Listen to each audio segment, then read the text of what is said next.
제가 사실 작년까지 고등부와 이 청년 사역을 다른 교회에서 한 10년 정도 했는데요. 저는 다음 세대 이 설교를 할 때 크게 두 가지 프레임, 이 틀을 가지고 늘 설교를 했습니다. 첫 번째는 웃음이고 두 번째는 감동입니다. 그래서 오늘은 조금 더 젊고 웃음 있게 설교를 한번 해보려고 합니다. 특세 때문에 피곤하신 여러분 위로가 되었으면 좋겠습니다.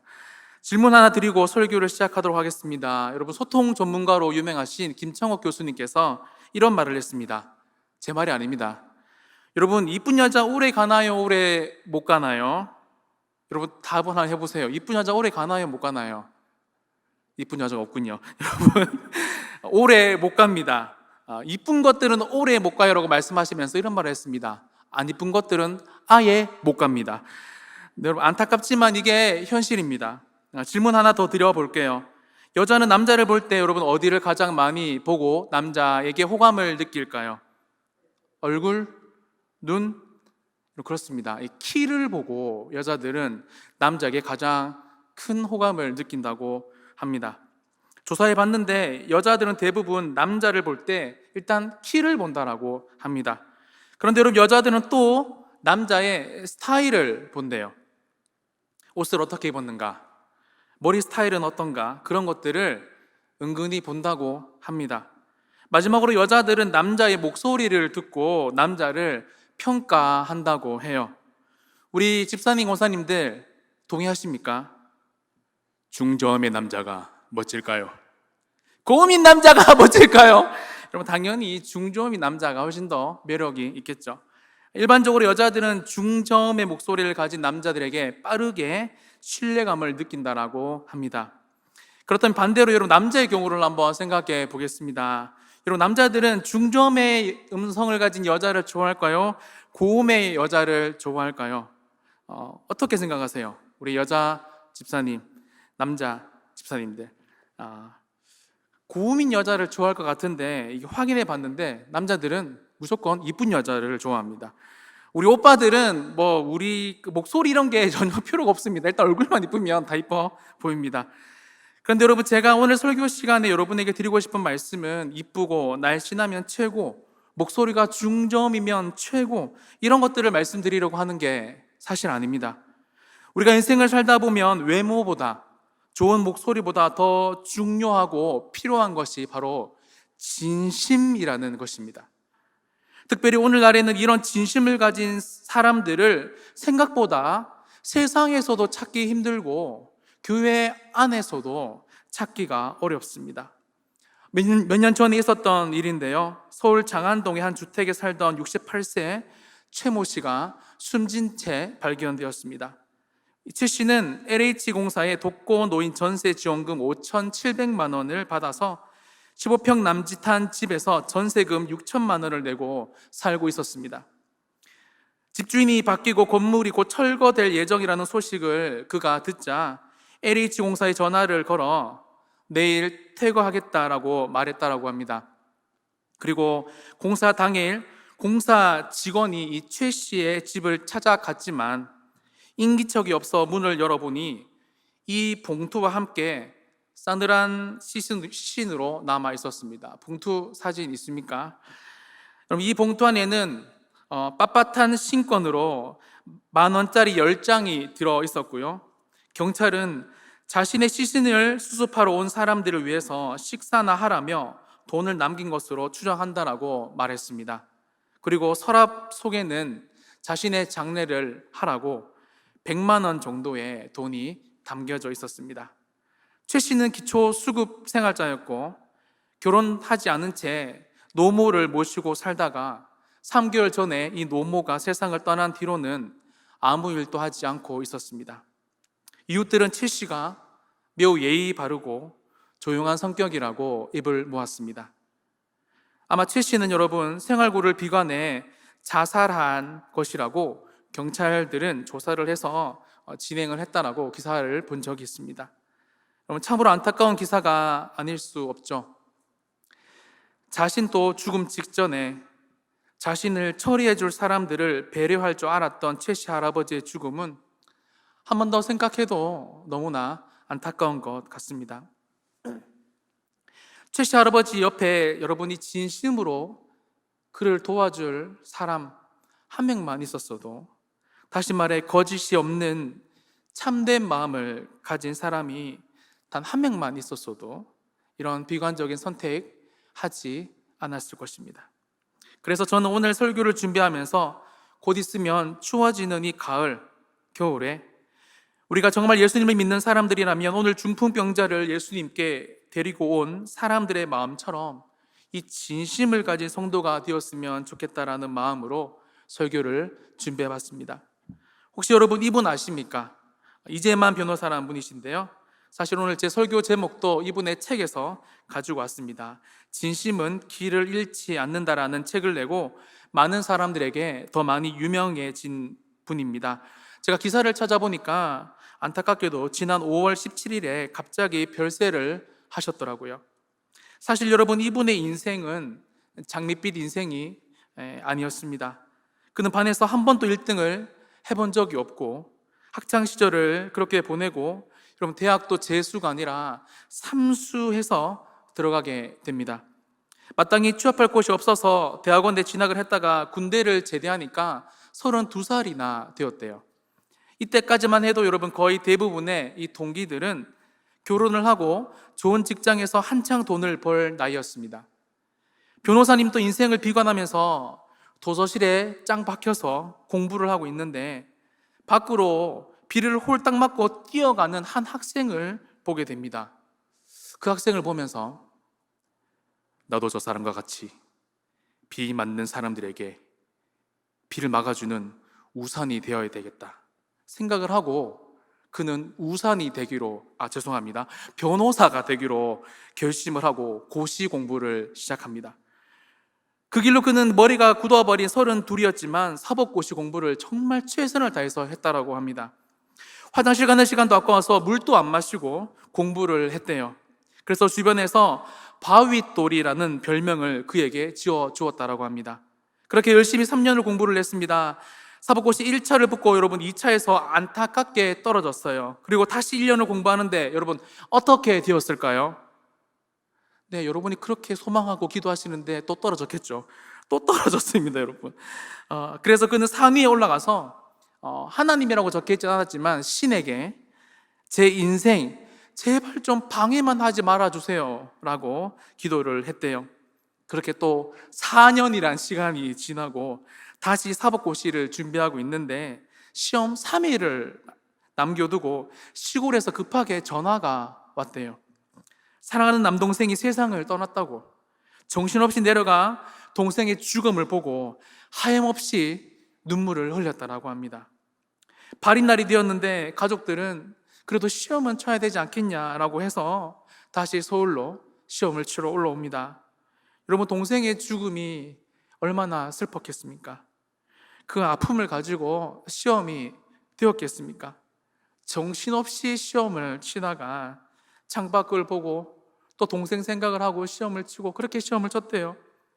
그런데 여러분 놀랍게도 1차 시험을 붙고 2차 시험을 봤는데 또 합격을 하고 체념한 상태에서 시험을 계속 봤대요. 그런데 놀랍게도 그는 최종 사법고시를 합격한 다음에 이런 유명한 말을 남겼습니다. 나를 사랑하는 진심이 시험을 합격하게 한 것 같다. 그리고 시간이 흘러 이재만 변호사가 미스 코리아 이 심사위원으로 참가를 했다라고 하는데요, 55명의 참가자들 중에서 후보 8명을 자신과 심사위원들이 선택을 해야 했대요. 여러분 그런데 놀랍게도 이 55명 중에 8명을 심사위원들이 많잖아요. 뽑았는데 다 비슷한 사람, 숫자가 거의 똑같더래요. 밖에 나간 이미 심사를 마치고 기다리던 사람들을, 그리고 심사위원들을 만나서 왜 이 사람을 뽑았냐라고 물어보니까 이 미스 코리아가 되려는 진심이 강하게 느껴졌다라고 합니다.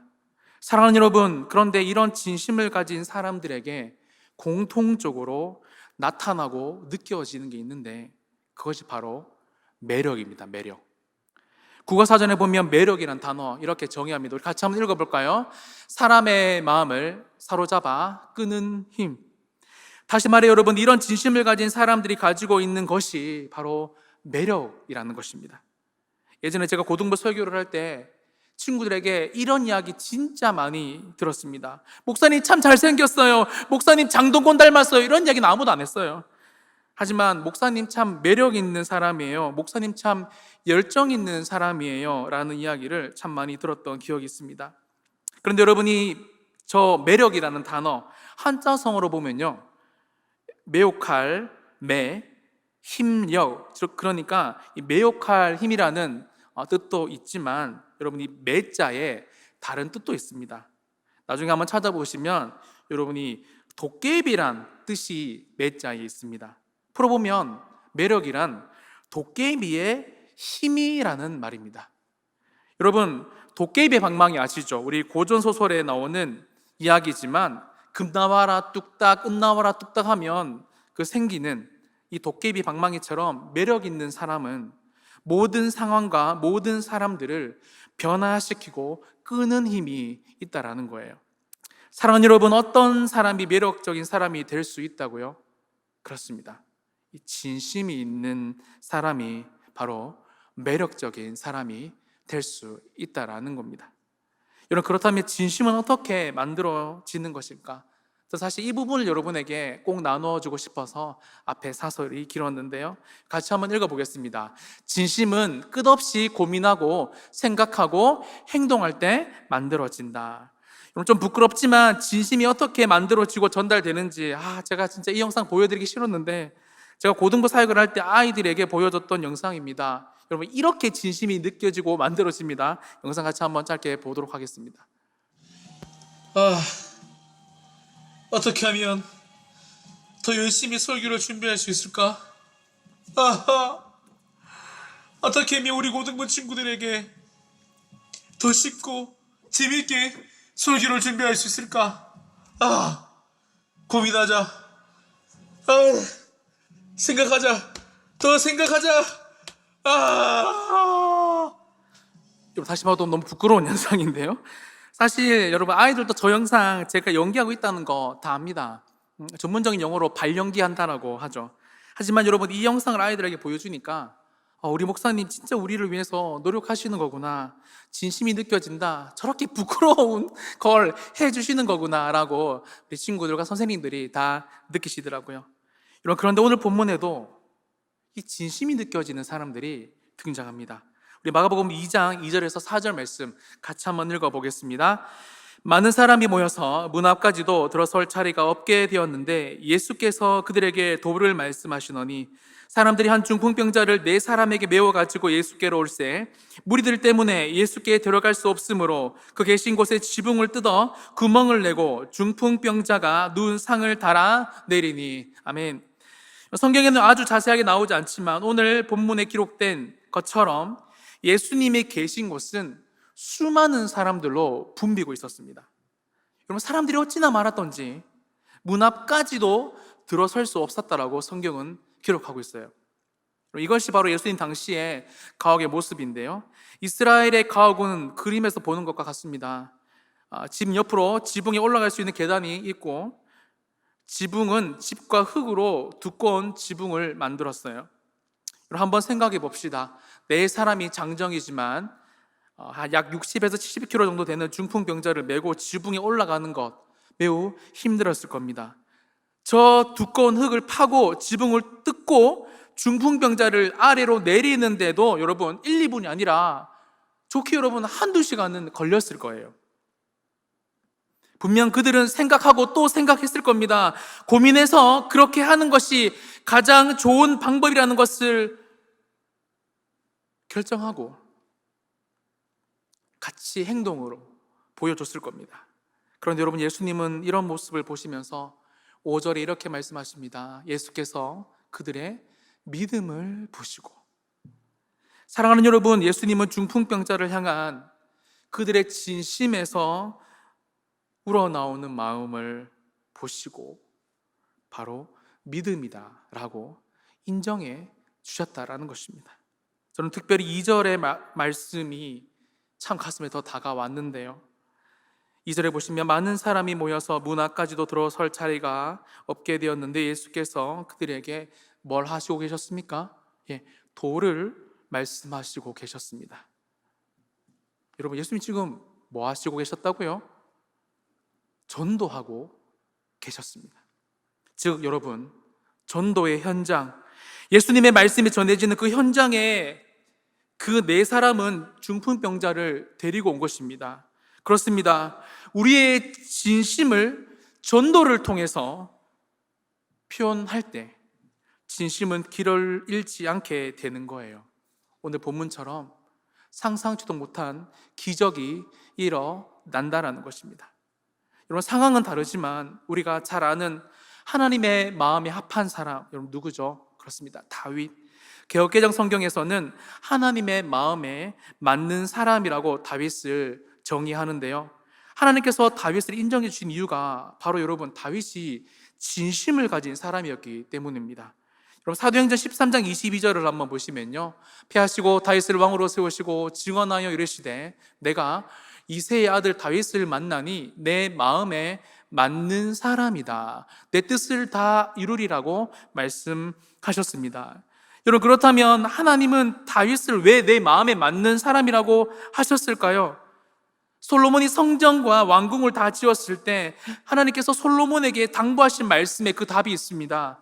여러분, 열왕기상 9장 4절을 한번 보시면요, 내가 만일 내 아버지 다윗이 행한 같이 마음을 온전히 하고 바르게 하여, 한글 성경에는 이렇게 나오는데요, NIV나 킹 제임스 버전에 보시면요 이렇게 나와 있습니다. 내가 정직함과 진심, 마음의 진실성으로 내 앞에 행하며. 여러분, 성경도 분명히 이 진심에 대해서 엄청나게 강조하고 있다는 것을 말합니다. 사랑하는 여러분, 천민 출신의 목동 다윗에게 상상치도 못할 하나님과의 만남과 복이 임한 이유는 3m나 되는 거인 골리앗이 여러분 청소년의 돌멩이에 쓰러진 이유는, 그리고 중풍병자를 데리고 간 사람들에게 상상치도 못한 기적이 일어난 이유는 그들 모두 다 거짓이 없는 참된 마음, 즉 진심을 가지고 있었다라는 것을 성경은 강조하고 있다는 것입니다. 저도 목회를 하다 보면 거짓된 마음을 가지고 여기서 이런 말을 하고 저기서 저런 말을 하고 저기서는 또 저런 말을 하고 여기서는 이런 말을 하는 사람들이 순간적으로는 잘 되는 경우를 많이 봅니다. 계산적이고 현실적이며 앞길을 미리 예측하는 사람들이 조금 더 좋은 자리를 선점하는 것처럼 보이기도 합니다. 연 또한 이쯤 되면 그런 생각 한 번씩 하시잖아요. 내년에는 순장을 때려치워야지, 교사를 하지 말아야지, 집안 사정이 어렵다라고 목사님께 말할까, 직장 때문에 시간이 없다라고 말할까, 다른 사업을 준비해야 되기 때문에 안 된다고 말할까. 최근에는 핑계댈 게 더 많죠. 이런 코로나 시국에 가을 행축이라고?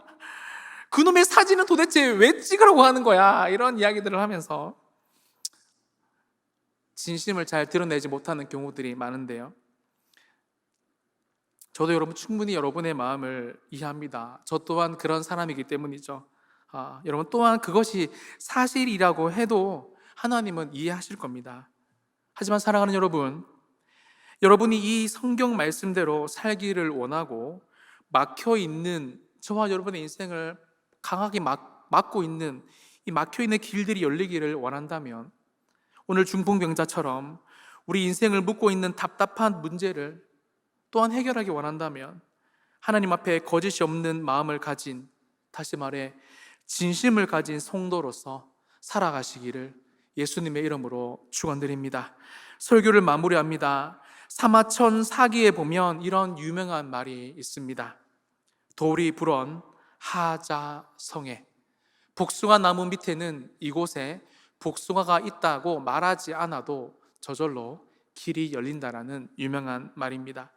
다시 말해 매력 있는 사람은 자신의 매력을 말하지 않아도 저절로 길이 열리고 그 사람을 도와줄 수 있는 좋은 사람들이 주변에 생기게 됩니다. 사랑하는 여러분, 사람도 진심을 느끼고 알 수 있어요. 아니 여러분, 지나가는 개도 저 사람이 돌을 던질지 밥을 줄지 눈빛을 보면서 감지합니다. 하물며 저와 여러분의 마음 깊숙한 죄까지도, 생각까지도 다 아시는 하나님은 저와 여러분의 마음이 진심인지 진심이 아닌지 모르시겠습니까? 2021년 또 여러분 이제 약 2달 정도밖에 남지 않았습니다. 우리 주변에 부족하지만 우리의 진심이 필요한 곳이 어디 있는지 꼭 한번 둘러보시고, 특별히 오늘 중풍병자를 데리고 온 사람들처럼 여러분 깊게 기도하고 고민해 보시고 꼭 행동으로 실천해 보시기를 바랍니다. 특별히 복음이 전해지는 곳에 여러분 힘들더라도 데리고 오시기를 바랍니다. 그럴 때 우리의 진심은 길을 잃지 않고 생명을 살리며 하나님의 축복으로 인도함을 받을 것입니다. 내일 특세 때 꼭 뵙겠습니다.